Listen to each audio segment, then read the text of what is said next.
guys.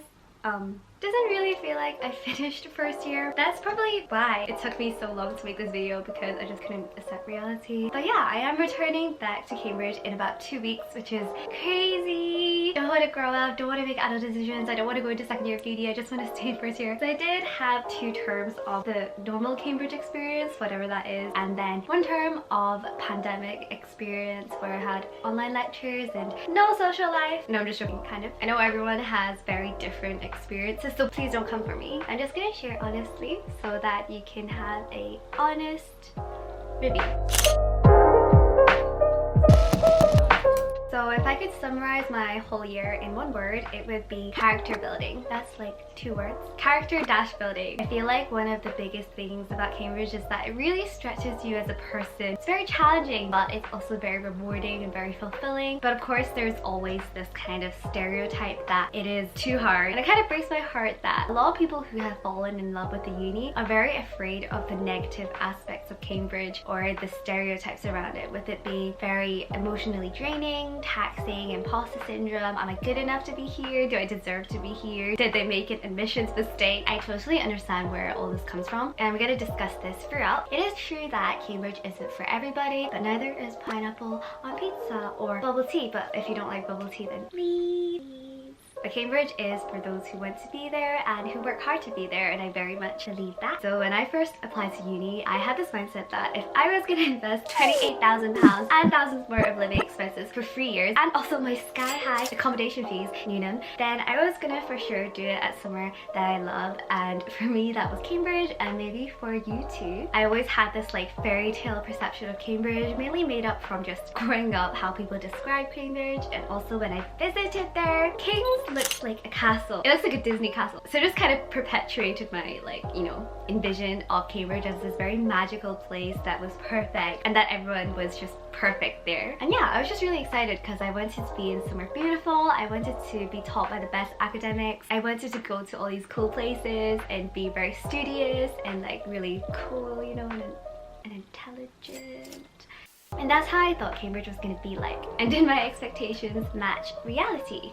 Let's find out. So first of all, let me break it to you that nobody knows what they're doing. At least I didn't know what I was doing, and that's normal. I think people figure their way throughout Cambridge as they go along. What happens is that you arrive and you're thrown into this very academically driven environment. Suddenly you're being sent like 1,000 essays, you have to go to all these supervisions and these lectures, there's like expectations, but you also try to socialize and go to like 3-hour formals when you have like 2 essays due that week. You're expected to know like the whole law, expected to know things that you don't. And the nature of the course is that it's 8 weeks, so it's super intense and so packed. But then you're also trying to like find internships and then like trying to just be like, you know, healthy and functioning and like living away from home. So yeah, I think it's a lot of work. So it makes sense that people don't know what they're doing as they're doing it, and that's how I found myself throughout the year. And I guess you can't expect everything to be perfect or everything to go perfectly ever. So I really think I just did things and followed schedules without thinking too much. My brain was just constantly active. Even if I had time to reflect back, and I did, it wasn't that clear. It was just very blurry. But honestly, being able to sit down here now and talk to you guys about it, and looking back, I'm very thankful for the free terms that I had, and I really enjoyed it. So firstly, the academic side of things. A lot of people worry and have messaged saying that they're afraid that Cambridge is going to be too much, too draining, too hard. And let me just first say that the quality of teaching doesn't disappoint, definitely doesn't disappoint. It was amazing to be lectured by people who wrote your textbooks. I'm sure you guys have heard of all of this before, like, you know, like you get like top class professors and they know everything, they're super smart, super intelligent, everything's great. And it is true, like you get really good exposure and you have to really take advantage of that. But this is what you're waiting for, right? Being intelligent and being smart, which is definitely all of the Cambridge professors, doesn't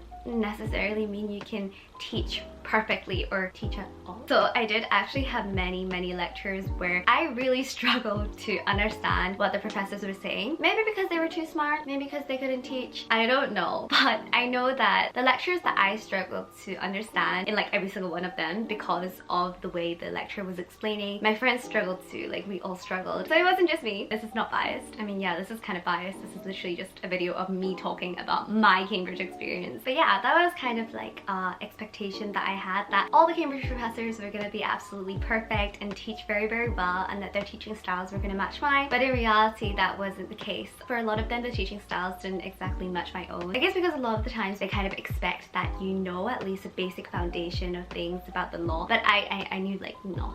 That's quite difficult, but you know, the Cambridge professors aren't perfect. They're still human, and you know, they're constantly getting better at teaching. But Cambridge did kindly give us a feedback form that we can fill in at any time, where we can, you know, ask the professors to maybe explain it in a different way or to speak slower or something like that. And actually, one of my friends, we got a new professor, and it was like our first lecture with this professor, and my friend like just whipped out that form during the like first 5 minutes of the lecture. And that is something that they constantly review, and they will respond to you if you give them your email, but it can be anonymous, so it's pretty good. I guess another thing that I thought about the academics there is that I thought they were just going to be really out of reach and, you know, unapproachable kind of thing, but actually a lot of them are super nice. I was really, really happy to be lectured by them, and people could just ask questions freely as a normal lecture. But yeah, the actual learning and understanding part was very, very difficult, even with the lectures and supervisions together. And I did actually feel like I arrived and I was like thrown into the sea. Many concepts explained in the lectures I didn't grasp until like maybe a few months after. So I did feel quite inadequate at some points, but I realized that actually that was just like a self-projected, unattainable goal, that I had to understand everything immediately, and that wasn't the case. I didn't have to understand everything like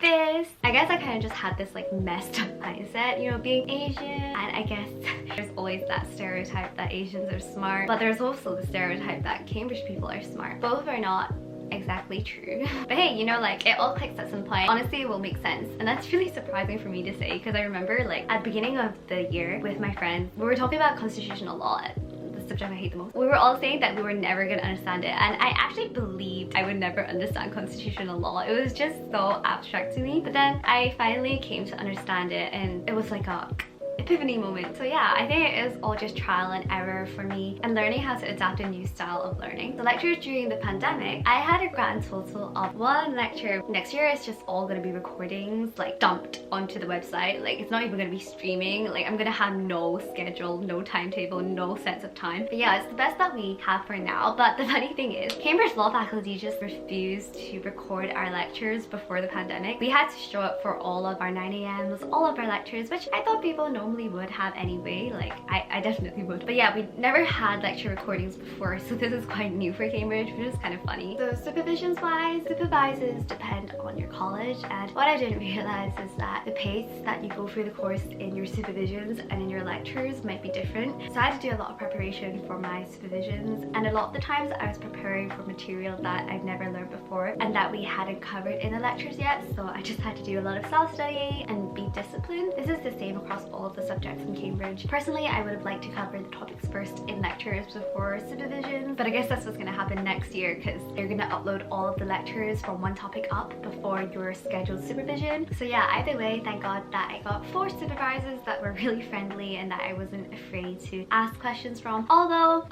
this constitutional supervisions always like instilled some kind of fear in me, maybe because I didn't learn as quick in those supervisions. Even so, the supervisor was really, really friendly and always answered my questions and was really supportive. But yeah, I did come out of the first constitutional supervision like crying, and then the rest of the constitutional ones, like I was just so scared to go. Not because I was gonna get like shouted at. I felt really stupid every time I was there, and I guess that's why it made me not enjoy it as much. But it definitely did help me improve in consti and understand things better, and that's why I think the whole experience was very character building, because it just taught me how to deal with things. But yeah, generally for the supervisors, everyone's very helpful and very supportive of the work that you produce. I felt like I was in a safe space to ask questions, and a big part of that is because of my supervision mates. Normally there was like 3 of us in the supervision, and they were just so supportive and really sweet, and they weren't competitive in like an unhealthy, toxic way, which I was so thankful for, because I was kind of really scared about the competition side of Cambridge. I just really didn't want to deal with it, but I was so thankful that the lawyers in newnham are all so kind. So I think I had a great experience with the supervisions. Actually, it really matched with how I like to learn, being interrogated. So as for whether this was all emotionally draining and too much, yes but no, because it's not emotionally draining in the same way that you think it's gonna be. It's not gonna be like a 24/7 thing, I promise. And even if it is, there is a lot of support. So like I said, everyone has their own take on this, but for me, if I was able to go back in time and apply, go through all those stressful moments, all the times that I cried after supervisions, I cried because of the work, I would still do all of that again. And if it was too much, too hard, or too emotionally draining, I definitely wouldn't do it again. But for me, honestly, I would do it all again. And at the end of the day, Cambridge is choosing people, and their admissions process ensures that the people that are here are going to thrive and are going to do well. I think towards the beginning of the year, I did kind of have more of that toxic mindset. As I went, I realized that no, I shouldn't be comparing myself in terms of how fast I should be getting the content, how fast I should be learning everything, and whether I should be getting first in every essay. Like I don't have to set those kind of expectations on myself in order to do well. I focus more on enjoying the learning and appreciating the learning, which you should, because you're at Cambridge. You should enjoy and love the learning, and also just being happy and loving my time at Cambridge. I try to prioritize those things whilst doing my very best according to my standards and not everybody else's, of being a good student. I think being surrounded by very intelligent people all the time, like sometimes it is overwhelming because I think I'm not working hard enough, or that I'm not smart in the same way. I think a lot of the toxicity and competition or whatever that is in Cambridge comes a lot just from what you choose to associate yourself with. Also in terms of how emotionally draining things was, for me it was mainly when I set unhealthy, unattainable standards and goals for myself to obtain, without considering the fact that this isn't A-levels, this is Cambridge, this is different. But yeah, for other people it might be other things that are stressful for them. I guess sometimes other things that might make it draining is like self-fulfilling prophecy. So like before you come to Cambridge, you're like worried that it's gonna be like too draining, too much, I won't be able to handle it because like I'm not good enough. And then when you come, it is hard, like there's no doubt it is hard. And then you're like, oh yeah, I knew it, like I wasn't set up for this, I'm not good enough for this. Second, what I said before, those like unhealthy goals that you set for yourself, self-projected expectations but reality doesn't meet it kind of thing. So yeah, for me it was the second one. Of course at Cambridge, like there's the not so pretty part, the more toxic, the more competitive, disappointing, sad parts, but I really don't think that that defines Cambridge. But yeah, I'm trying hard to cultivate the better parts of Cambridge for myself, very much so, from all the lectures to the supervisions and everyone that's involved in it. I've had a very positive and good experience that I wouldn't change. So I guess the amount of work set contributes to it massively. So I had a minimum of 8 essays per term, and that does not work out to 1 essay a week. It really doesn't. I had to submit like 3 essays in one day in one of the weeks, and I thought I was gonna be a wreck. But when it came around to that time, normally you get set an essay and you get about a week to do it, but reality it's like 2 or 3 days to do it. For me, I try to always start the essay at least a week before, even if it was just the essay title and then like a brief introduction, just to make me feel like I'm not rushing it. But actually it was fine, and really thank God, because I think I settled into like a good like working cycle of how to prepare for supervisions, and that comes with experience. By experience I mean like 2 weeks or something, just when you realize that you've been rushing everything. I think just for me, I adapted really quickly to the culture and the lifestyle of Cambridge, like how fast-paced everything was and how short the turnaround times are for deadlines. Personally, I quite like to be busy and productive, so I thought that the course in the uni fitted with my lifestyle well, until first term ended and like I crashed, like crashed. I think I slept for like 3 days straight, not that dramatic, but like 3 days straight. I was just so tired, like I had never been that tired in my life. I think my body wasn't used to how busy I was. During A-levels I did revise a lot, but this kind of working was just so different. But when I was actually in Cambridge, I didn't really feel the tiredness because I was running full on adrenaline, and it's not like it's unhealthy. Like personally I quite like it because I quite like working intense periods of time and then resting for a bit longer. Resting, like chill studying. But yeah, I didn't realize how much I needed the break, and so I was really thankful for a 6-week break, which would have been my summer holidays when I was in high school. So while like during term time I wasn't stressed, during my first 6-week break I did get stressed, because while I was in Cambridge, like everywhere I went everyone was studying, right? And like you can kind of gauge how much work everyone is doing, and that helps you to understand, oh, am I doing like enough work threshold? Which I know I said don't compare, but at the same time I felt like I should be doing the same amount as everybody else in order to like keep up and like stay sane. I feel like I'm contradicting myself, but basically it's comforting to know that people are working hard as as well, and it helps you to work hard as well. And when people are having a break, then you have a break together with them and like go for dinner or something, and like that's pretty good for your health. But yeah, then coming to break time, I just wasn't so sure anymore. I couldn't really gauge and everything was quite new. Like I wanted to rest up, but at the same time I felt really guilty when I wasn't studying, which is so unhealthy. But thank God that I got past that, and like just learning that I just have to do things at my own pace, and that, you know, each term is very much hard work, so you need that break. So what made it worse? At the end of term, I went to Malta for an exchange, which was absolutely amazing. It was so gorgeous and I had so much fun there with all the people. I didn't know most of the people that were going, and they were all from different years, and we all became really good friends. But I guess what stressed me out a little bit, which is completely my fault, is that I guess when you're surrounded by Cambridge people, a lot of the times the topics of conversations, careers, subjects, advice for first years, and that is all really good conversations. It's just that having finished term, and because we went to a different country, I've always really loved traveling, and I've always associated traveling with relaxing. And last year when I went to Korea for my study abroad, it was very much like enjoying studying and not stressing. So when I was at Malta, it was meant to be more of like relaxing, have a look around the city, make friends with the students from the University of Malta, and we did do all of those things, and it was really great. But yeah, it was just like self-inflicted pressure from some of the conversations that we had about like academic things and just how prepared and smart everyone was. And this was still during the time that I was still learning how to view my Cambridge academic experience and how I should prioritize things. So it definitely played on my mind quite a bit and made me stressed out. So yeah, not anyone's fault. It's just that Cambridge is academically driven, career driven. Inevitably we talk about these things, but we were on holiday, so I felt a bit burdened because I didn't have my own personal goals set properly yet. A lot of information to take in for like a young me. Honestly, I feel like a baby coming into Cambridge. Just too young for uni and too young to make decisions, but it all works for the better in the end. Like, you don't have to be on top of everything, and that's what I learned. I guess I had the misconception that if I went to Cambridge, it wouldn't be as hard to find a job, but like no. I don't think so. I think it's still hard. So is Cambridge as stressful as everybody says it is? Yes, but is it possible to be happy and really enjoy and love being here? No. And of course, if it can become better, then it should become better, but Cambridge isn't perfect and things are still being changed to accommodate to our needs, but I really think that is a great experience. Let's talk about imposter syndrome. Apart from saying things like, oh, Cambridge admissions doesn't make mistakes or whatever, like, okay, sure, but then actually getting to know the people here and my very good friends, I found that actually a lot of people are just like me, which is very comforting. A bit kind of like, I don't know what I'm doing, but I'm still working really hard. A bit of a struggling there and there, but still like trying their best. And I think that's something that I found in common with a lot of people here, if not all. So let me just break it. So I've never actually felt imposter syndrome at Cambridge. It's not because I'm super intelligent and like, you know, I'm like, whoa, like these brains. No, it's just because I believe that God blessed me to be here, and learning is a journey and Cambridge is a journey. I guess you can't really be an imposter if all the other students are going through the same thing, because like I and all these other people make up the university. So actually we're the ones that decide what is a typical Cambridge student. The real Cambridge student in uni does struggle. They aren't the smartest people in the world. Well, actually maybe, like everyone I meet is very intelligent, like in my opinion. It's just that I'm not trying to be humble or anything. Like I just genuinely think that I am not the smartest,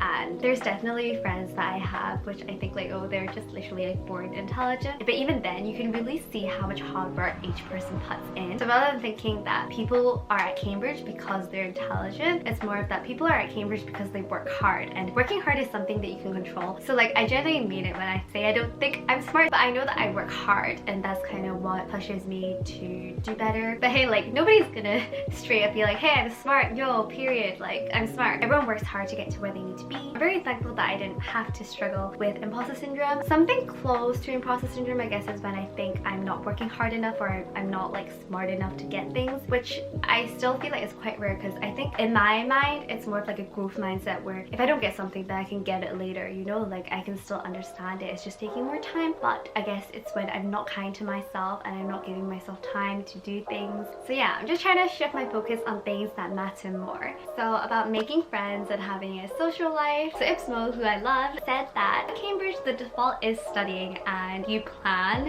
when you relax and when you have fun. Well, maybe not when you relax, but when you go out. So whenever I'm doing something that's not studying, then I'm studying. Well, no way, but like But like, you kind of get what I mean, right? Everyone is pretty much studying like all the time, and that is kind of the only way that we'll get through all the work. So in terms of social life, it really is just I made friends during freshers, and those are the friends that I stayed with ever since. So I have like my college friends, and then the ones that I meet from lectures, the ones that I met from societies, and a lot of them actually know each other. Cambridge is a small space, and you kind of just see everyone and people just know each other. During lectures, I said like hi to every single person that I sat down next to, and that's how I ended up with my group of lawyer friends who are really kind, and I love hanging out with them. So yeah, I just magically got some friends that I consistently hang out with. So glad that those are the people that I met. I've never been like a super shy person, but even then nobody was hard to talk to. Everyone was very approachable and friendly. So I did low-key have that expectation that there'd be some posher people that maybe I wouldn't mix as well with. But honestly, like, background does not mean you can't be friends. At least it shouldn't. All my friends have very different backgrounds to me, and we all get along perfectly just fine, and you just have to find the people that you mix with and click with. Of course, representation is always still going to be an issue, but things are constantly being worked on year by year, and things are getting better year by year, even if it's just a little bit. Looking at the more positive side, things are getting better. I also have a very good group of lawyer friends who are really willing to share notes with me, explain things, and just non-competitive, and I'm so grateful for that, because law is very intense. It can get very intense with competition and who does better than who, I guess. I also have my college wife, Suyi, which you guys would have seen in my freshers vlog, and there's nights where we would like walk in the garden for ages after a long day of work. I remember one night, it was like one of my favorite nights from Cambridge, where I had just came back from Wolfson College from doing 8 hours of work. I was walking through the gardens to get back to my room, and I looked up and there was so many stars. It was so pretty, and I just felt so happy. So I called my college wife, she came out as well, and then we just walked for a bit, and then there's like a swing in Newnham Gardens, and we just sat there and talked for ages, and then we saw a shooting star. You can definitely fit in magical moments even though you have to work a lot. Sleep has been sacrificed, but these are moments that I really cherish. I don't drink or club or anything, so I don't really know about that side of social life, but I have had a lot of dinners and picnics, karaoke, cinema trips. I watched Parasite and Weathering with You. You know, just like normal things that I personally didn't think Cambridge students did, because I thought they didn't have the time for those things. I thought everyone would just study all the time and have like very little socializing, but I was wrong. Like, you can fit in anything as long as you want to. Share that kind of stress, and I think that's kind of what gets us through the course, being able to have that camaraderie. Is it camaraderie? Camaraderie? You know what I mean? Normally when I schedule something, say I know that my whole evening isn't free, then I would work really hard that day and top up my hours so that I'm prepared and that I won't fall behind because of my social commitments. I really enjoy the formals more than I thought I would. It was really nice, especially when you go with people that you can talk to for ages, and it's a really good bonding time. But yeah, you're never forced to do anything that you don't want to, so that's been very good for me, unless if you make bad friends. But yeah, like from my experience, like definitely not. Like, I've never had the pressure of having to stand your ground as well and be independent. So about socializing in the pandemic, I guess I didn't really do that because all of the socializing is online. So I kept in contact with some of my close friends from Cambridge, but not with everybody, obviously. Like, you know, the occasional Instagram like exchanges, like sure, but because when I was in Cambridge, the people that I contacted were mainly my friends from home. That's kind of how it was during the last term as well. I did oddly make some friends through Instagram because of some mutual friends, and I'm really excited to meet them in real life. For the freshers that are coming very soon, I know that every Cambridge society is doing their very best to make sure that you guys can socialize and make friends and make good memories, and I know that it will be a different experience, but I think it'll be an experience to remember and to take advantage of. It might take a bit longer to make friends, but you will definitely make friends.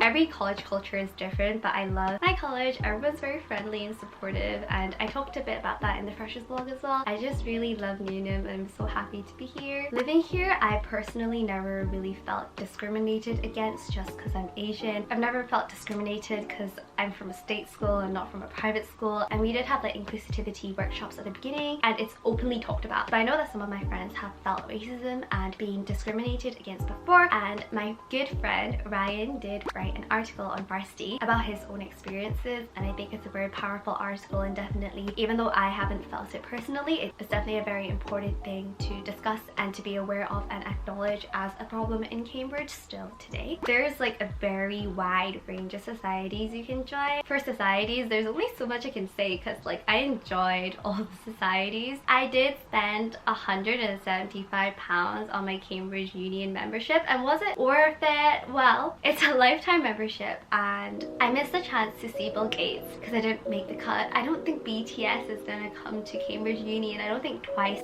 But yeah, I did see some really cool speakers and very motivational speeches. Feels like a waste next year because I know I won't be able to go to the talk. At least not completely safely anyway. But yeah, membership fees are expensive compared to other unis. I think for most memberships I paid at least £30, and I believe like at other unis, like at Newcastle Uni, I think most of the membership fees are like £5. But you do get a lot out of it, I guess, like from the community to the people you meet and the events that they hold and being able to go to exclusive things, I guess. There's exclusivity within exclusivity is what I'm trying to say. During first year I did join committees and made the most of it and got a lot of experience. First year really is full of opportunities and different things to learn about yourself, about other people, about Cambridge, about the course, and just I'm really grateful for the things that happened and the things that I did. And though the year was kind of cut short and we didn't really finish it properly, even so like I'm just really thankful. I'm super excited for second year and vlog because apart from the freshers vlog, I didn't really vlog last year because I guess my life like at that present moment kind of just took over me. But yeah, I hope I can show you guys more of Cambridge and how pretty it is and the good things you can do there and how I live my life there as well. See you guys very soon. Bye!